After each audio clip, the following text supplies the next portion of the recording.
পৃথিবীতে আমল করে আমরা জান্নাতে সবাই যাইতে চাই, কিন্তু কিছু কাজ আছে যে কাজগুলো মানুষ নামাজ পড়বে, রোজা করবে, হজ করবে, যাকাত দিবে, কিন্তু এই কাজগুলোর কারণে আল্লাহ সুবহানাহু ওয়া তাআলা তার জন্য জাহান্নামটাকে একেবারে আবশ্যক করে ফেলবে। মানে নামাজ রোজা করেও মানুষ যে জাহান্নামে যাবে, নামাজ রোজা করেও যে কোটি কোটি মানুষ জাহান্নামে যাবে, এই কথাটি রাসূল আকরাম সাল্লাল্লাহু আলাইহি ওয়াসাল্লাম কিন্তু হাদিসের মধ্যে বলে দিয়ে গেছেন।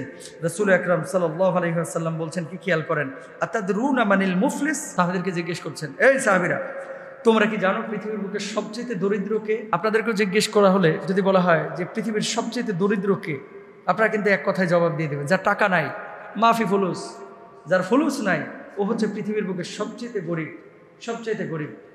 আল্লাহ রাসূল জিজ্ঞেস করলেন, সবচেয়ে দরিদ্রকে তোমরা কি জানো?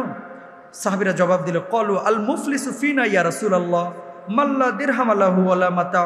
ক্বালা রাসূলুল্লাহ সাল্লাল্লাহু আলাইহি ওয়াসাল্লাম, আল মুফলিসু মিন উম্মতি মান ইয়াতি ইয়াউমাল কিয়ামাতি বিসলাতিহি ওয়া সিয়ামিহি ওয়া যাকাতিহি ওয়া ইয়াতি ক্বাদ শাতামা হাদা ওয়া কাযাফা হাযা ওয়া আকালা মাল হাযা ওয়া সাফাকা দাম হাযা ওয়া দারাবা হাযা ফায়াকুতাসু হাযা মিন হাসানাতি ওয়া হাযা মিন হাসানাতি। রাসূল আকরাম সাল্লাল্লাহু আলাইহি ওয়াসাল্লাম বললেন, আমার উম্মতের মধ্যে প্রকৃত দরিদ্র সেই ব্যক্তি, যে ব্যক্তি কিয়ামতের দিন নামাজ, রোজা, যাকাত এই সমস্ত আমল নিয়ে আসবে, এর পাশাপাশি কাউকে গালি দিয়েছে, কারো উপরে অপবাদ দিয়েছে, কারো সম্পদ হরণ করেছে, কাউকে হত্যা করেছে, কাউকে প্রহার করেছে, তার কাছ থেকে তার সওয়াবের বিনিময়ে প্রতিশোধ গ্রহণ করা হবে। পাওনা বা হক আদায়ের পূর্বে তার সওয়াব শেষ হয়ে গেলে ওই ব্যক্তির গুনাহ তার উপর চাপিয়ে দেওয়া হবে এবং অবশেষে তাকে জাহান্নামে নিক্ষেপ করা হবে। সুনানে তিরমিজির 2418 নম্বর হাদিস। জোরে সোরে একবার বলেন নাউজুবিল্লাহ। পড়ে বললাম কেন? কারণ আছে, হাদিসটা খুব দীর্ঘ হাদিস। এবার আসেন ব্যাখ্যায়।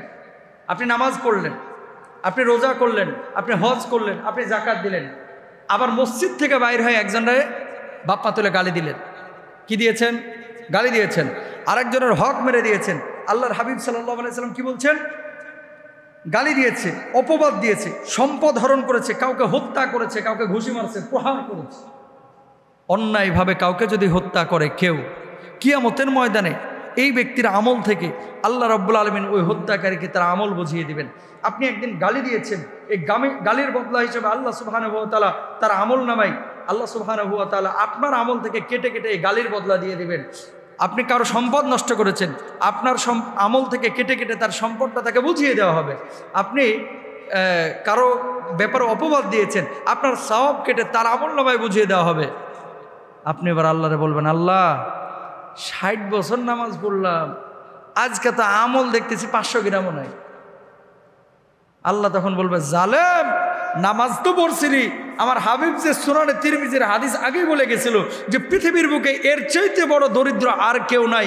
আজকে হচ্ছে তুই কাঙ্গাল, তুই ফকির, তুই সেই মিসকিন যে নামাজ পড়ে রোজা করেও আরেকজন হক মেরেছিস, আরেকজনকে ঠকাইছিস। আজকে আমি আল্লাহ তাআলা ওই সমস্ত পাওনাদারদের পাওনা মিটাইয়া দিছি, এই জন্য তোর আমলের পাল্লায় এই অবস্থা। জোরে সরে বলেন নাউজুবিল্লাহ। বেড়ে তাকায় থাকবো আর কইব, আল্লাহ লাভটা হইল কি? 35 বছর নামাজ পড়লাম, 40 বছর নামাজ পড়লাম, এখন হবেটা কি? আল্লাহ বলবে, ফেরেশতারা দাঁড়ায় আছিস কে? শিকলে বাঁধ আর মানে পিটাইতে জাহান্নামের মধ্যে নিক্ষেপ কর। জোরে বলেন নাউজুবিল্লাহ। আচ্ছা, 30 বছর ব্যাংকে গার্মেন্টসে চাকরি করে প্রতি মাসে 10,000 করে জমাইলেন। 30টা বছর টার্গেট কি? নিজে খাওয়ার লাগা, একটু যেন ভালো থাকতে পারি শেষ বয়সে, বাচ্চা কাচ্চা নিয়ে যাতে করে একটু ভালো থাকতে পারি। 30 বছর পরে ব্যাংকে যেয়ে দেখলেন আপনার অ্যাকাউন্ট খালি, সরকার সব টাকা নিয়ে চলে গেছে। মাথায় আকাশ ভাঙ্গা পড়বে না, ঠাডা ভাঙ্গা পড়বে। কথা বলেন না কেন? 30টা বছর টাকা জমাইলাম, একটা টাকা আমার অ্যাকাউন্টে নাই। 30 বছর নামাজ পড়ে এই পাপগুলো কইরা কবরে গেলেন, কুছবি ফায়দা নেই হোগা, একেবারে ডিরেক্ট জাহান্নামে যেতে হবে। সুতরাং যে ব্যক্তি নামাজ পড়ে অন্যায়ভাবে সে মানুষকে হত্যা করতে পারে না, যে নামাজ পড়ে আরেকজনের হক নষ্ট করতে পারে না, যে ব্যক্তি নামাজ পড়ে সে ব্যক্তি আরেকজনকে ঠকাতে পারে না, আরেকজনের ব্যাপারে মিথ্যা অপবাদ দিতে পারে। কয়দিনের জিন্দেগি ও ভাই, কয়দিনের জীবন। এখানে যারা বসে আছেন অধিকাংশ মানুষের বয়স 40-এর উপর, ম্যাক্সিমামই যাদের দাঁড়িয়ে আছে 40-এর উপরে বয়স, আর যুবক ম্যাক্সিমামে 20 ক্রস করেছে। আর বাকি কয়দিন? 40 হয়ে গেলে ধরে নেন অ্যাভারেজে 60 বছর, আর 20 বছর ধরে নিলাম, নিশ্চয়তা তো নয়, যে কোনো সময় মরে যাবেন, যে কোনো সময় মারা যাবেন। 20টা বছর যে আপনি বেঁচে আছেন, এই 20 বছরের পুরো হায়াতটা, পুরো জিন্দগিটাকে আপনি ব্যবহার করতে পারবেন? কিছু সময় থাকবে অসুস্থতা, কিছু সময় থাকবে বাথরুমে যাওয়া, কিছু সময় থাকবে খাওয়া দাওয়া, কিছু সময় থাকবে দুনিয়ার ব্যস্ততা, কিছু সময় থাকবে বৃষ্টি, কিছু সময় থাকবে প্রখরতা, কিছু সময় থাকবে তাবদাহ। প্রিয় ভাইরা, আবার 60 বছর যদি একজন মানুষ হায়াত পায়, 30টা বছর কিন্তু ঘুমায় কাটায় দেয়, ঘুমায় কাটায় দেয়, ঘুমায় কাটায় দেয়, ঠিক কেনা? তো 30 বছর ঘুমায় কাটাইলেন, 12 বছর ছিলেন নিষ্পাপ, থাকলে 18 বছর, 18 বছরের মধ্যে অফিসে সময় দিলেন, বাসে বাদুরের মতো ঝুলতে ঝুলতে অফিসে গেলেন, এই যে টাইম ফিল হলো, জ্যামের মধ্যে আটকায় থাকলেন। এই গোটা দুনিয়াটাকে 60 বছরের মধ্যে মাত্র 2 বছর থেকে 2.5 বছর ভোগ করা যায়, আর এই 2-2.5 বছরের জন্য অনন্তকালের জীবনটাকে মানুষ আজকে নষ্ট করে ফেলছে, ঠিক কেন? কবে বুঝবো আমরা? সারা জীবনের সঞ্চয় দিয়ে একটা 1200 স্কোয়ার ফিটের ফ্ল্যাট কিনতেছেন, সারা জীবনের সঞ্চয় দিয়ে, কিন্তু সারা জীবনে কি সঞ্চয় করলেন? কবরের ফ্ল্যাটটা কি ঠিক আছে? কবরের ফ্ল্যাট, কবরের জায়গা, কবরের টাইলস, কবরের প্রশস্ততা, সেই সঞ্চয় কি আমরা করেছি? আহা, কি তাপ, কি গরম, পিঠটা একেবারে চিটপিট করতেছে। হুজুর, পিঠের মধ্যে যেন চামড়া উঠে যাচ্ছে বিছানায় যদি পিঠ ঠেকতেছে কারেন্ট না থাকলে।